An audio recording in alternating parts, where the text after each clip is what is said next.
Alright, so I started off this year with these mini mating nukes. This is the first time that I've ever done anything like this, trying to make queens anyway. Got these off of Temu. I made some queens. At one point I had, I think, 6 of these going, and the queens were, I guess, they hatched, they got to where they could fly, and every one of them absconded. I caught one of the swarms as they were swarming off, put her into a bigger box, something like this that I had cut down and made into just a single mating nuke. And they've been in there ever since. I've raised, I think I'm on my 2nd queen in that bigger box. That's the blue one that you see in my videos. This is a newer one. Somebody was able to get me a couple of these medical ice chests, and I brought them home the other day, and I realized that if I put a divider in the middle, I could make a double nuke. So I got them notched out, much like the minis, where the bars drop in, just like that. And I have a divider board in here, so if I take all these out,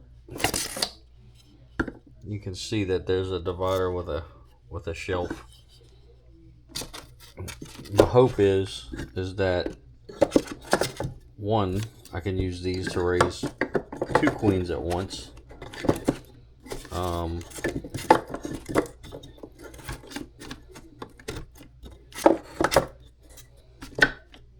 2 queens at once, one on each side, and then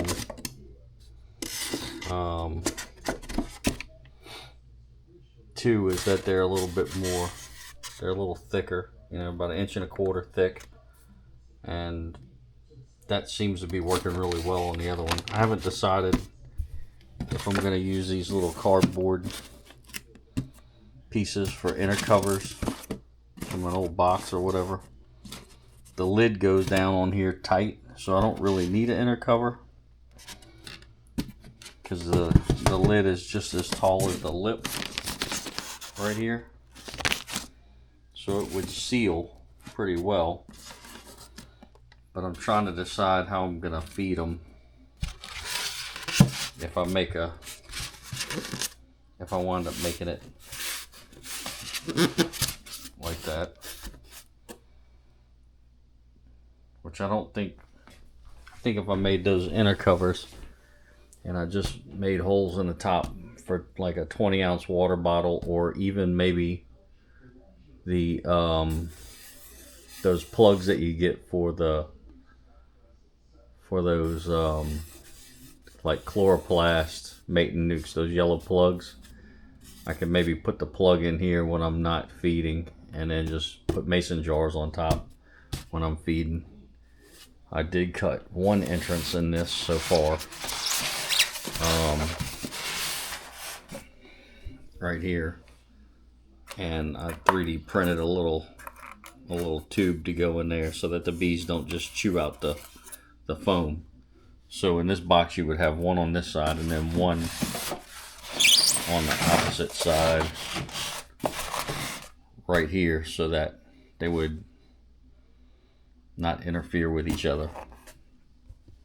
The only other thing that I'm thinking about doing is taping it off and then painting half one color and half another, so that the queens maybe could find their way back without getting lost.